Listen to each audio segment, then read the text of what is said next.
அனைவருக்கும் வணக்கம். போன வீடியோவில் நாம் பார்த்த கண்டென்ட் என்னென்னா இன்ஸ்டாலிங் Ubuntu 20.04. அந்த வீடியோவை பார்க்காதவங்க போய் பார்த்துட்டு வாங்க. அதுக்குண்டான லிங்க் மேலே ஐ பட்டன்லையும் கொடுத்துருக்கோம், கீழே டிஸ்கிரிப்ஷன்லையும் நாங்கள் லிங்க் கொடுத்துருக்கோம். இந்த வீடியோவில் நாம் பார்க்க போகிறது Ubuntu இன்ஸ்டால் பண்ணதுக்கப்புறம் என்னென்ன விஷயங்கள்லாம் பண்ண போகிறோம். மொத்தம் 25 திங்ஸ் இருக்குது. நம்ம இந்த 25 திங்ஸ் பற்றி நம்ம பார்க்க போகிறோம். இதுதான் அந்த 25 திங்ஸு. 25 திங்ஸ் இருக்கான்னு சொல்லி கவுண்ட்லாம் பண்ணி பார்க்க வேண்டாம். நிஜமாலுமே 25 திங்ஸ் நாங்கள் கொடுத்துருக்கோம். இதில் ஒரு முக்கியமான விஷயம் நீங்கள் பார்க்கணும். அது என்னென்னா ப்ரைவசி. அதாவது உங்களுடைய ப்ரைவசி உங்களோட கையில் இருக்குது. நீங்கள் எந்த ஒரு லேப்டாப் வாங்கினாலும் சரி, எந்த ஒரு ஆப்ரேட்டிங் சிஸ்டம் அதில் இன்ஸ்டால் பண்ணாலும் சரி, இல்லை வேறு ஏதாவது மொபைல் வாங்கினாலும் சரி, இல்லை டேப் வாங்கினாலும் சரி, நீங்கள் எந்த டிவைஸ் வாங்கினாலும் சரி, இன்டர்நெட் கனெக்டிவிட்டி இருக்கிற ஏதாவது ஒரு டிவைஸஸை நீங்கள் வாங்குறீங்க அப்படின்னா அதில் என்ன ப்ரைவசி கொடுத்துருக்காங்க அப்படிங்கிறத ஃபஸ்ட்டு நீங்கள் பார்க்கணும். முதல் இம்பார்ட்டன்ஸ் நீங்கள் அதுக்கு தான் கொடுக்கணும். அந்த ப்ரைவசியை ஃபஸ்ட்டு நீங்கள் பார்த்துட்டு அதில் முடிஞ்ச அளவுக்கு உங்களோட ப்ரைவசி நீங்கள் வந்து செட்டப் பண்ணி வச்சுட்டு அதுக்கப்புறமேல தான் நீங்கள் மற்ற கண்டென்ட்டை பார்க்கணும். இந்த வால்பேப்பர் சேஞ்ச் பண்ணுறது, அப்பியரன்ஸ் வைக்கிறது, இந்த மாதிரியான விஷயங்கள்லாம் வந்து நீங்கள் அதுக்கப்புறமேல செகண்டரியாக தான் பார்க்கணும். ஃபஸ்ட்டு ப்ரைவசிக்கு இம்பார்ட்டன்ஸ் கொடுங்க. இந்த விஷயத்த உங்களுக்கு சொல்லணும் அப்படிங்கிறதுக்காக தான் ப்ரைவசிக்கு இவ்வளோ பெரிய ஃபாண்ட்டை கொடுத்து உங்களுக்கு பெருசாக கொண்டாந்து காட்டியிருக்கோம். இது வரைக்கும் உங்களுடைய சப்போர்ட் கொடுத்தது ரொம்ப நன்றி. இதே மாதிரி இன்னும் நிறைய சப்போர்ட் கொடுத்துட்டே இருங்க. நாங்கள் இன்னும் நிறைய வீடியோஸ் அப்லோட் பண்ணிகிட்டே இருக்கோம். வாங்க நம்ம வீடியோக்குள்ளே போகலாம்.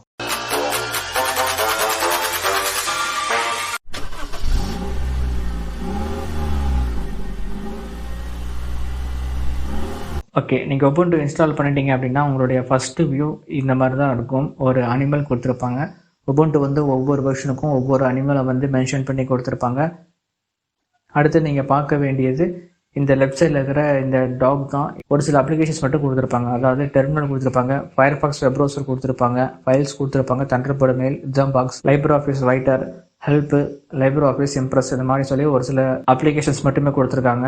இங்கே இருக்கிற இந்த கியர் ஐக்கானை கிளிக் பண்ணீங்க அப்படின்னா உங்களுக்கு வந்து நிறைய அப்ளிகேஷன்ஸ் வியூ ஆகும். நீங்கள் இன்ஸ்டால் பண்ணிக்கிற எல்லா அப்ளிகேஷன்ஸும் இது மூலம் பார்த்துடலாமா. நீங்கள் ஃப்ரீக்வெண்ட்டாக யூஸ் பண்ணிட்டு இருக்கிற அப்ளிகேஷன்ஸ் எல்லாமே இங்கே டிஸ்பிளே ஆகிருக்கு. ஆல் அப்படிங்கிற பட்டனை கீழே இருக்கிறது கிளிக் பண்ணீங்க அப்படின்னா உங்களுக்கு வந்து இன்ஸ்டால் பண்ணிக்கிற எல்லா அப்ளிகேஷன்ஸுமே இதில் வந்து உங்களுக்கு கொடுப்பாங்க. நீங்கள் அதில் பார்த்துக்கலாம். அடுத்து நீங்கள் பார்க்க வேண்டியது ரைட் சைடில் இருக்கிற இந்த ஐக்கன்ஸ் தான். இது வந்து யூனிவர்சல் ஆக்சஸ் அப்படின்னு சொல்லி ஒரு செட்டிங்ஸ் தான். இது வந்து நம்ம சிஸ்டம் செட்டிங்ஸ்குள்ளே இருக்குது. ஆனால் வந்து வெளியே வந்து உங்களுக்கு ஒரு ஐக்கான் மாதிரி கொடுத்துருக்காங்க. இது வந்து லாங்குவேஜ் நீங்கள் சூஸ் பண்ணிக்கலாம். இங்கிலீஷ் வேணும்னா இங்கிலீஷ் வச்சுக்கலாம், தமிழ் வேணும்னா கூட தமிழ் வச்சுக்கலாம். அந்த லாங்குவேஜோட கீபோர்ட் லேஅவுட் வந்து உங்களுக்கு விசிபிள் ஆகும். இப்போ நான் கிளிக் பண்ணுறேன் அப்படின்னா உங்களுக்கு வந்து இந்த கீபோர்ட் லேஅவுட் விசிபிள் ஆகும். இதோட செட்டிங்ஸும் வந்து உள்ளே இருக்குது.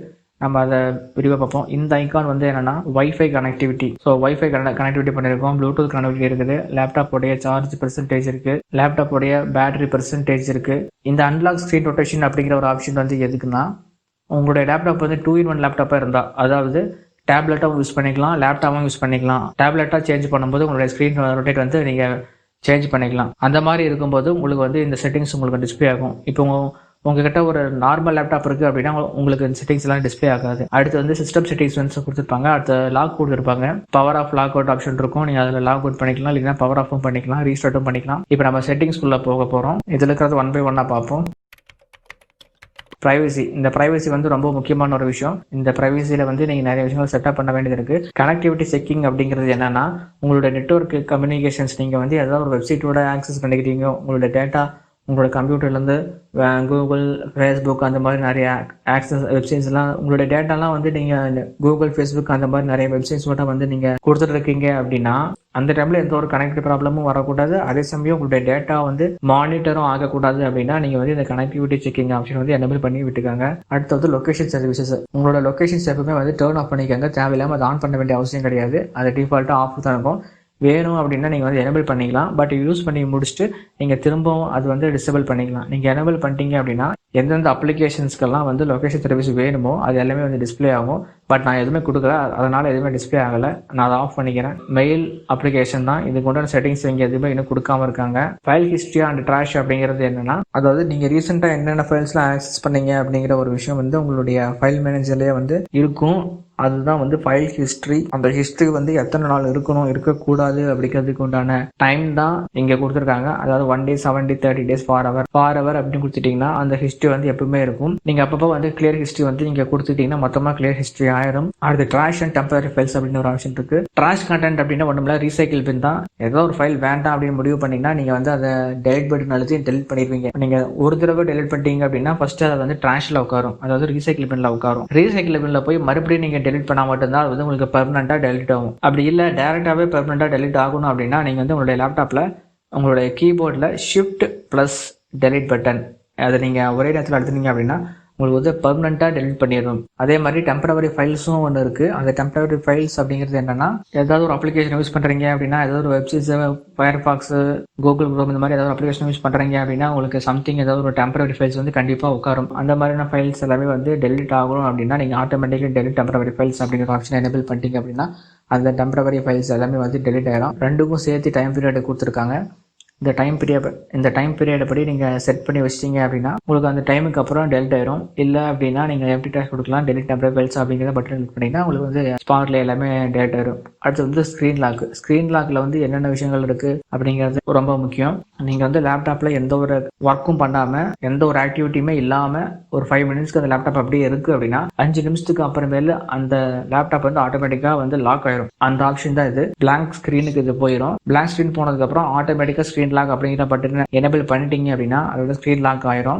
ஆட்டோமேட்டிக் ஸ்க்ரீன் லாக் டிலே அப்படிங்கிற ஆப்ஷன் இருக்கு. இது வந்து டைம் கொடுத்துருக்காங்க. இந்த டைம் நீங்க கொடுத்துட்டீங்க அப்படின்னா இந்த டைம் 5 நிமிஷம் முடிஞ்சதுக்கு அப்புறம் 30 செகண்ட்ஸ் கொடுத்தீங்க அப்படின்னா 30 செகண்ட்ஸ் கழிச்சு தான் வந்து உங்களுக்கு வந்து ஸ்க்ரீன் லாக் ஆகும். அதே 1 மினிட் கொடுத்தீங்கன்னா அதே மாதிரி தான் 5 மினிட்ஸ் முடிஞ்சு 1 மினிட் கழிச்சு தான் உங்களுக்கு வந்து ஸ்க்ரீன் லாக் ஆகும். அப்படி வேண்டாம் அப்படின்னா ஸ்க்ரீன் டர்ன்ஸ் ஆஃப் அப்படிங்கிற ஆப்ஷன் இருக்கு. இதை சூஸ் பண்ணிட்டீங்க அப்படின்னா 5 மினிட்ஸ் முடிச்ச உடனே வந்து உங்களுக்கு வந்து சிஸ்டம் லாக் ஆயிரும். அடுத்த லாக் ஸ்க்ரீன் ஆன் சஸ்பெண்ட் அப்படிங்கிறது ஒன்றும் இல்லை, ஸ்லீப் மோடுக்கு போயிடும். ஸ்லீப் மோட்ல இருந்து வெளியே வரும்போது அப்படியே வந்து வராமல் உங்களுக்கு லாக் ஸ்க்ரீன் வேணும் அப்படின்னா நீங்கள் வந்து இதை எனேபிள் பண்ணிக்கலாம். எனேபிள் பண்ணிட்டீங்க அப்படின்னா உங்களுக்கு வந்து அந்த ஸ்க்ரீன் லாக் வந்து பாஸ்வேர்டு கேட்கும். நீங்கள் பாஸ்வேர்டு கொடுத்து தான். அடுத்து show notification on lock screen அப்படின்றது லாக் ஸ்க்ரீனில் ஏதாவது நோட்டிஃபிகேஷன் வேணும் அப்படின்னா நீங்கள் எனேபிள் பண்ணிக்கலாம். இல்லை வேண்டாம் அப்படின்னா டிசேபிள் பண்ணிக்கலாம். டயக்னாஸ்டிக்ஸ் அப்படிங்கிறது ஒரு ஆப்ஷன்ஸ் இருக்குது. நீங்கள் ஏதாவது ஒரு அப்ளிகேஷன் ஒர்க் பண்ணுறீங்க, அதில் திடீர்னு ஏதாவது ப்ராப்ளம் வந்துருச்சு, ஹேங் ஆயிடுச்சு, இல்லை பாதிலேயே வந்து க்ளோஸ் ஆயிடுச்சு, ஒர்க் பண்ணிட்டு இருக்கும் போதே வந்து க்ளோஸ் ஆயிடுச்சு அப்படின்னா ஆட்டோமேட்டிக்காக அந்த எரர் ஜென்ரேட் ஆகும். அந்த எரர் வந்து டெக்னிக்கல் ப்ராப்ளம் சால்வ் பண்ணுற அந்த டெவலப்பர்ஸ்க்கு வந்து ரிப்போர்ட் சென்ட் ஆகும். அது வந்து நீங்கள் ஆட்டோமேட்டிக் அப்படின்னு கொடுத்துட்டீங்கன்னா ஆட்டோமேட்டிக்காக சென்ட் ஆயிரும். மேனுவல் அப்படின்னு கொடுத்துட்டிங்கன்னா உங்களுக்கு வந்து ஒவ்வொரு வாட்டியும் கேட்கும், எரர் ரிப்போர்ட் வந்து சென்ட் பண்ணலாமா வேண்டாமா அப்படின்னு சொல்லி ஒரு பாக்ஸ் மாதிரி உங்களுக்கு வந்து டிஸ்பிளே ஆகும். நெவர் கொடுத்துட்டிங்கன்னா உங்களோட எரர் ரிப்போர்ட் வந்து சென்ட் ஆகாது. ஸோ இதெல்லாமே வந்து ஒரு ப்ரைவசி தான். GUFW அப்படின்னு சொல்லி ஒரு டூல் இருக்குது. இந்த டூல் வந்து என்னன்னா, டூல் மூலமா நம்ம வந்து ஃபயர்வால் ரூல்ஸ் எழுதிக்கலாம். இது வந்து ஒரு GUI டூல். ஃபயர்வால் அப்படிங்கிறது என்னன்னா, உங்களோட இன்கமிங் கனெக்ஷனும் உங்களோட அவுட் கோயிங் கனெக்ஷனும் மேனேஜ் பண்ணக்கூடியது இந்த ஃபயர்வால் தான். HTTP அப்படிங்கிற ஒரு ப்ரோட்டோகால் மட்டுமே கொடுத்தீங்க அப்படின்னா HTTP சம்மந்தப்பட்ட ப்ரோட்டோகாலுக்கு மட்டுமே தான் உங்களால் ஆக்சஸ் பண்ண முடியும். அதாவது HTTP எதுக்கு சொந்தமானது அப்படின்னா வெப்புக்கு. நீங்கள் வெப் ப்ரௌசிங் பண்ண போறீங்க அப்படின்னு சொன்னாவே உங்களுக்கு வந்து இந்த HTTP ப்ரோட்டோகால் ரொம்ப முக்கியம். இந்த HTTP ப்ரோட்டோகால் நீங்கள் எனேபிள் பண்ணிட்டீங்க அப்படின்னா உங்களுக்கு அந்த கனெக்டிவிட்டி மட்டுமே தான் உங்களுக்கு வரும். இதே வந்து FTP அப்படின்னு ஒரு ப்ரோட்டோகால் இருக்கு. இதெல்லாம் வந்து என்னன்னா ஃபைல் ஷேர் பண்றது அப்படின்னா ஒரு லேப்டாப்ல இருந்து இன்னொரு லேப்டாப்புக்கு ஃபைல்ஸ் நீங்க வந்து சென்ட் பண்றது. நார்மலா என்ன பண்ணுவோம், பென்ட்ரைவை இன்சர்ட் பண்ணி காப்பி பண்ணி பேஸ்ட் பண்ணுவோம். அப்படி இல்லைன்னா Gmail யூஸ் பண்ணி நம்மளோட ஃபைல்ஸ் நம்ம அனுப்புவோம். இது வந்து ஸ்மால் ஃபைல்ஸ் அப்படின்னா ஓகே தான். ஆனால் லார்ஜ் ஃபைல்ஸ் அப்படின்னு வரும்போது Gmail செட் ஆகாது. ஒரு சிஸ்டம்ல இருந்து இன்னொரு சிஸ்டம்ல அனுப்புறது அப்படின்னா நீங்கள் வந்து இந்த மாதிரி ஃபைல் ஷேரிங் மூலமாக தான் யூஸ் பண்ணியாகணும். அதுக்கு தான் வந்து இந்த FTP ப்ரோட்டோகால் அப்படிங்கிறது வந்து யூஸ் ஆகுது. இது GUFW வந்து இன்ஸ்டால் ஆயிடுச்சு. உங்களோட சிஸ்டம் பாஸ்வேர்டு கேட்கும், அந்த பாஸ்வேர்டை கொடுத்துக்கோங்க. இதான் வந்து ஃபயர்வால் டூல். நீங்கள் வந்து இங்கே ஃபயர்வால் ஸ்டேட்டஸ் வந்து எனேபிள் பண்ணிக்கலாம். இதெல்லாம் எப்படி எழுதுறது என்ன பண்ணுறது அப்படிங்கிறது கொண்டாட ஒரு தனி வீடியோவே உங்களுக்கு நான் அப்லோட் பண்ணுறேன். இப்போதைக்கு நீங்கள் இதை மட்டுமே தெரிஞ்சுக்கிட்டால் போதும். வைஃபை செட்டிங்ஸில் ஏர்பிளைன் மோட் இருக்குது. இது எனேபிள் பண்ணிட்டீங்க அப்படின்னா உங்களுக்கு வந்து வைஃபை கனெக்டிவிட்டியோ லேண்ட் கனெக்டிவிட்டியோ எந்த ஒரு இன்டர்நெட் கனெக்டிவிட்டியும் உங்களுக்குள்ள இருக்காது. எல்லாமே வந்து டிசேபிள் ஆயிரும். வைஃபைல இந்த செட்டிங்ஸ் ஐக்கானை கிளிக் பண்ணுறீங்க அப்படின்னா ஒரு பாக்ஸ் ஓப்பன் ஆகும். அதில் வந்து டீட்டெயில்ஸ் கொடுத்துருப்பாங்க.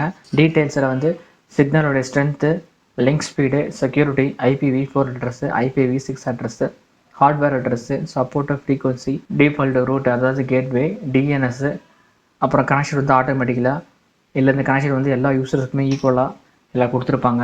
மீட்டர்டு கனெக்ஷன் வந்து என்ன பண்ணிட்டீங்க அப்படின்னா ஒரு குறிப்பிட்ட லிமிட்டுக்கு மேலே உங்களால் டேட்டா யூஸ் பண்ண முடியாது. அந்த கனெக்ஷன் வேணும் அப்படின்னா நீங்கள் கொடுக்கலாம், வேண்டாம்னா விட்டுக்கலாம். கீழே ஃபர்கெட் அப்படின்னு ஒரு ஆப்ஷன் இருக்குது. அந்த ஃபர்கெட் ஆப்ஷன் கொடுத்துட்டீங்க அப்படின்னா உங்களுடைய நெட்வொர்க் வந்து ரிமூவ் ஆயிடும். அப்படி ரிமூவ் ஆயிடுச்சுன்னா உங்களால் எகைன் கனெக்ட் பண்ண முடியாது. நீங்கள் அது பாஸ்வேர்டு கொடுத்தா மட்டும்தான் உங்களால் கனெக்ட் பண்ண முடியும். ஐடென்டிட்டியில் வந்து என்ன கொடுத்துருக்காங்க அப்படின்னா SSID அப்படின்னா வந்து வைஃபையோடைய நேம் தான்.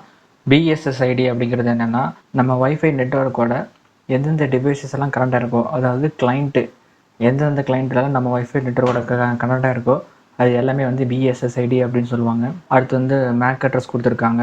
அடுத்து வந்து குளோரோட அட்ரஸ்ம்பாங்க. குளோரோட அட்ரஸ் வந்து ஸ்டேபிளாக இருக்கணுமா, பர்மனெண்ட்டாக இருக்கணுமா, இல்லை ரேண்டமாக இருக்கணுமா ஆப்ஷன் கொடுத்துருப்பாங்க. IPv4ல் உங்களோட IP அட்ரஸ் வந்து செட் பண்ணலாம். அதில் வந்து 5 விதமான மெத்தட்ஸ் கொடுத்துருக்காங்க. ஆட்டோமேட்டிக் டிஹெச்சிபி தான் வந்து எனேபிளாக இருக்கும். இப்போ நீங்கள் ஒரு ஜியோ மோடம் வச்சுருக்கீங்க அப்படின்னா ஜியோ மோடமில் வந்து ஆட்டோமேட்டிக்காக அட்ரஸ் வந்து அசைன் ஆயிரும். டிஎன்எஸ் அப்படிங்கிறது என்னன்னா டொமைன் நேம் சர்வர். எந்த டொமைன் நேமோட சர்வர் நீங்கள் கொடுக்குறீங்க அப்படிங்கிற அட்ரஸை வந்து நீங்கள் மேனுவலாக இங்கே கொடுத்துக்கலாம். அப்படி கொடுக்கல அப்படின்னா நீங்கள் வந்து ஆட்டோமேட்டிக்காக கூட கொடுத்துக்கலாம். நான் வந்து என்ன கொடுத்துருக்கேன்னா கூகுளுடைய டொமைன் நேம் அட்ரஸ் கொடுத்துருக்கேன். 8.8.8.8 அதை கொடுத்துருக்கேன். அடுத்து வந்து IPv6ம் IPv4 மாதிரி தான். ஆனால் IPv4ல் பார்த்துக்கிட்டிங்கன்னா இருக்கிற அட்ரஸஸ் விட IPv6ல் வந்து இப்போ IP அட்ரஸ் ரேஞ்ச் வந்து கொஞ்சம் அதிகமாகவே வச்சுக்கலாம். மற்றபடி எல்லாமே ஒன்று தான், காமனாக தான் இருக்கும். செக்யூரிட்டி அப்படின்னு டேப்பில் பார்க்குறப்போ உங்களுடைய வைஃபையோடைய செக்யூரிட்டி ப்ரோட்டோக்கால் கொடுத்துருப்பாங்க. அப்புறம் உங்களுடைய வைஃபையோட பாஸ்வேர்டும் நீங்கள் இதில் பார்த்துக்கலாம். அடுத்த நெட்வொர்க் அப்படின்றது, இந்த நெட்வொர்க் வந்து எதுக்குன்னா வந்து VPN செட்டப் பண்ணுறதுக்காக கொடுத்துருக்காங்க. VPN அப்படின்னா விர்ச்சுவல் ப்ரைவேட் நெட்வொர்க். அதாவது உங்களுடைய ஐடென்டிட்டி, அதாவது இன்டர்நெட்டில் நீங்கள் எங்கே இருக்கிறீங்க அப்படிங்கிற ஒரு விஷயம் வந்து யாருக்குமே தெரியக்கூடாமல் வச்சுக்கலாம். உதாரணத்துக்கு இப்போ நீங்கள் வந்து இந்தியாவில் தமிழ்நாட்டில் ஏதோ ஒரு ஸ்டேட்டில் வந்து நீங்கள் இன்டர்நெட் ஆக்சஸ் பண்ணுறீங்க அப்படின்னா உங்களோட ஐடென்டிட்டி அப்படியே மறைச்சு நீங்கள் வேற ஒரு கண்ட்ரிலேருந்து ஆக்சஸ் பண்ணுற மாதிரி, அமெரிக்காவிலேருந்து ஆக்சஸ் பண்ணுற மாதிரியோ இல்லை ஆஸ்திரேலியாவிலேருந்து ஆக்சஸ் பண்ணுற மாதிரியோ நெட்வொர்க்கை செட்டப் பண்ணிக்கலாம். நீங்கள் கூகுளில் கொடுக்குற ஒவ்வொரு ரெக்வஸ்ட்டுக்குமே உங்களுடைய IP அட்ரஸ் வந்து அதர் கண்ட்ரிஸோட IP அட்ரஸ் தான் உங்களுக்கு காட்டும். உங்களோட ஒரிஜினல் லொக்கேஷன் எங்கே இருக்குது அப்படிங்கிறது வந்து காட்டாது. ஸோ அதுக்கு தான் வந்து இந்த VPN. நீங்கள் இந்த ப்ளஸ் அப்படிங்கிற பட்டனை கிளிக் பண்ணி நீங்கள் வந்து இந்த ஆப்ஷன்ஸ்லாம் யூஸ் பண்ணி உங்களுடைய VPN செட்டப் பண்ணிக்கலாம். இதை பற்றி ஒரு வீடியோ வேணும் அப்படின்னா கமெண்ட்டில் சொல்லுங்கள். நாங்கள் உங்களுக்கு தனியாகவே ஒரு வீடியோ அப்லோட் பண்ணிடுறோம். பட் இப்போதைக்கு நம்ம வந்து ஓவராலாக தான் பார்க்க போகிறோம். அதனால் மற்ற விஷயங்களை பார்ப்போம். பட் இப்போதைக்கு வந்து இது மட்டும் தெரிஞ்சுக்கோங்க. அடுத்த நெட்வொர்க் ப்ராக்ஸி அப்படின்னு ஒரு ஆப்ஷன் இருக்குது. ப்ராக்ஸியும் அதே தான். அடுத்த ப்ளூடூத் கனெக்டிவிட்டி. ப்ளூடூத் டிவைஸ் ஏதாவது நீங்கள் வச்சிருக்கீங்க அப்படின்னா ஆட்டோமேட்டிக்காக நீங்கள் வந்து இந்த செட்டிங்ஸில் போயிட்டு நீங்கள் விசிபிள் ஆகும். நீங்கள் அதை கிளிக் பண்ணி கனெக்ட் பண்ணிக்கலாம். ஆனால் இந்த சர்வீஸ் வந்து எனேபிள் பண்ணுற பட்டன் இங்கே இருக்குது. இதை கிளிக் பண்ணி நீங்கள் ஆஃப் ஆன் பண்ணிக்கலாம். ஓகே ஃப்ரெண்ட்ஸ், இப்போ நம்ம பார்த்துட்டு இருக்கிற வீடியோ வந்து ரொம்ப லென்த்தாக போயிட்டுருக்கு. அதனால் வந்து மீதி கண்டென்ட்டை அடுத்த பார்ட்டில் பார்ப்போம். அடுத்து நம்ம பார்க்க போகிற video inner view of Ubuntu Part 2. நன்றி, வணக்கம்.